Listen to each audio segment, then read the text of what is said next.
Let's get into these topics, shall we? All right, on Wednesday, Dave Chappelle was scheduled to perform at the First Avenue concert venue, but the show was canceled just hours before the sold-out performance.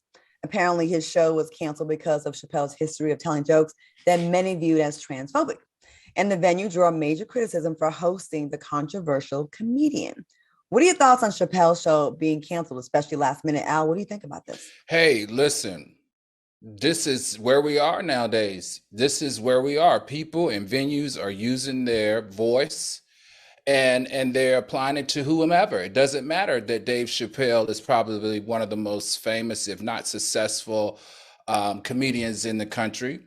However, I don't want to be a witness of canceling him. I don't think this deserves him being canceled. I think what this experience will do, though, it will send a message to the comedian community that things cannot continue to be the same. You can't continue to joke and make fun of different groups without understanding that sometimes it comes with an unspoken responsibility. It's a bad but true reality. But as far as him being canceled, I don't think that's possible. He has been doing this for over 3 decades. He's successful. He's made a lot of money. He will definitely go down in history as one of the best. Okay. Q, what do you think? I got mixed emotions with this one. When the story first hit me, my gut response was they doing the most. And then, the other part of me says, I mean, you can't tell people how mad to get about something, and that's their venue. They can do whatever they want, and if they saw that to be the appropriate course of action for the business that they run, then I mean it just is what it is. If I owned the venue, I would have allowed them to perform, but you can't tell other people what to do with their business. So if that's what they saw fit to do, then that's just what it is. I'm gonna go ahead and call cap on this situation because of this.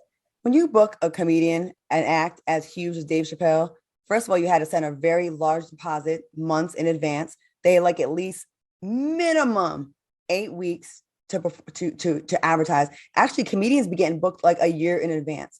And then you wait till hours before the show to cancel. I feel like this is for attention because so many steps had to happen before this show was a reality. You had to fly him in. You had to book them. You had to advertise. You had to spend thousands of dollars in advertising. I've done plays. I know how far in advance, and my little rinky-dink play needed a lot of advertising, and just the logistics of putting on a show with an act as big as Dave Chappelle is not something you just decide in the 11th hour. Oh, we're going to call it off. And I just feel like that's something that a conversation would have been made with the venue months in advance. Well, he's kind of controversial. He didn't just make these comments last week. Mm-hmm. Mm-hmm. You know what I mean? Like, don't you think that's funny that it just happened?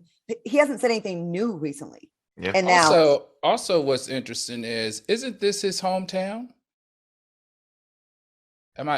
No, this is Prince's hometown. Where is Dave Chappelle from? I believe he's from Ohio. I want to say like Ohio. Okay, I think you're right. All right. I mean, the only thing, Claudia, I hear you. I just don't know what they stand to gain by doing that. You know what I'm saying? It's a local comedy club. So even if you make national news, the advertising doesn't really do much for you because I live in Miami and said club is located in wherever it is. But I don't know. Get it.